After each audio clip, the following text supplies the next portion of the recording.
Hey boys and girls, it's me, Mr. Ethan. How are you today? Well, I hope that your day has been going really well.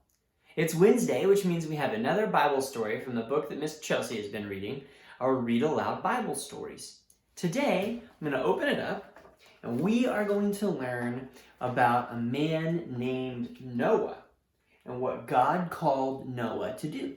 So, here's a picture of Noah, and let's start reading about him. Noah was God's friend.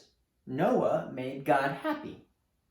Noah tried to do just what God told him to do. Now, Noah had 3 boys. Their names were Shem, Ham, and Japheth.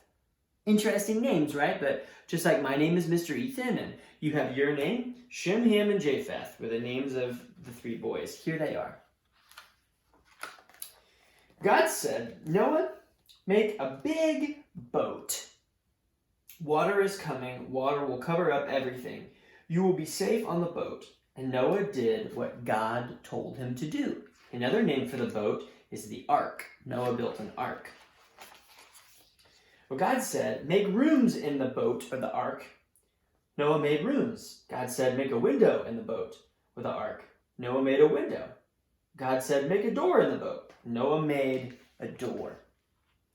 Here's all of the different things that Noah's building into the ark. We can see it.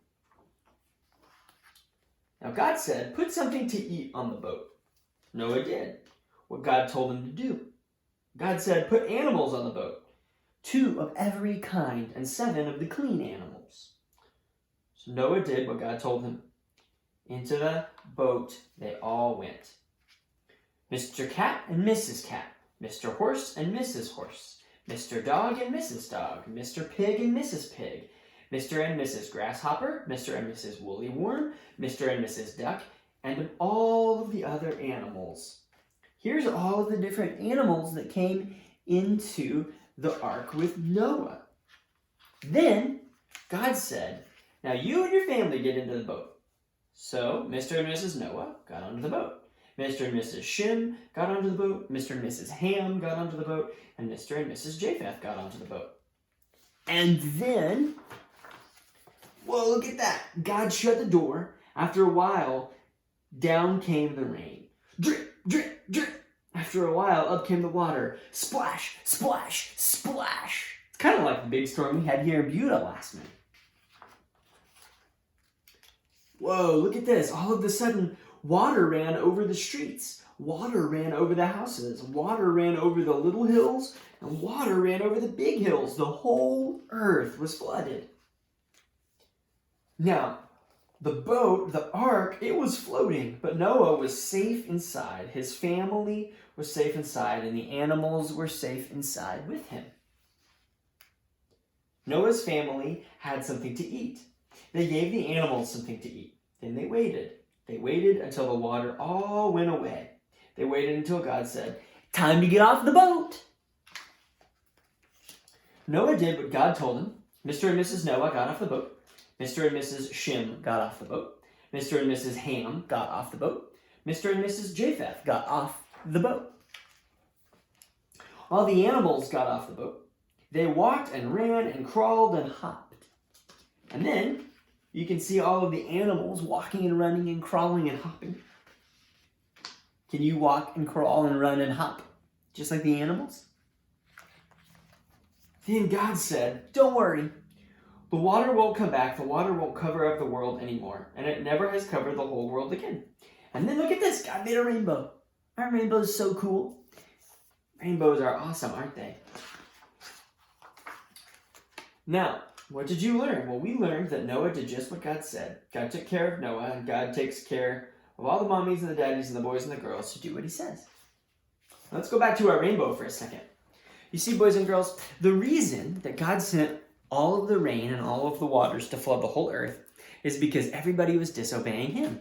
And the Bible says that when we disobey God, the consequence for our disobedience is that we die. Not just that our heart stops beating, but that forever our relationship with God is broken. And that's bad news, isn't it? But God is so awesome. He's so good. He's so loving. He's so kind that he doesn't let bad news and brokenness be the end of the story. He says that there's grace, which means getting something we don't deserve. The humans who disobeyed God, they didn't deserve a second chance, but God saved Noah and his family and gave us a second chance. And this rainbow is a sign that God won't ever flood the world again and that he's full of grace. He gives people second chances. And here's what we can learn from Noah and his family. You and I have a chance to be forgiven too. Just like God showed grace, or giving Noah what his family didn't deserve, a chance to not die in the flood, you and I have been given the opportunity to be forgiven of our disobedience because we've disobeyed God too. Now, when we think about our disobedience, it is important for us to remember that we have disobeyed God by saying in our hearts, hey, we want to do things our way. You made us, but we don't want to listen to you, even though you have the right to tell us what to do. And some of the things that we try to do that are disobedient are not listening to our parents, or being selfish and not sharing with our siblings, or using unkind words. All of those things disobey. But because God is so good, Jesus has made it possible to be forgiven because he died and came back to life. He took our punishment and he gives us his life if we trust in him. And I just want you guys to know that trusting in Jesus is the best. If you don't know what it means to trust in him, or if you have questions, talk to your mom or your dad or your grandma or your grandpa or me. We'd love to explain it to you. Have a great night. Bye, boys and girls.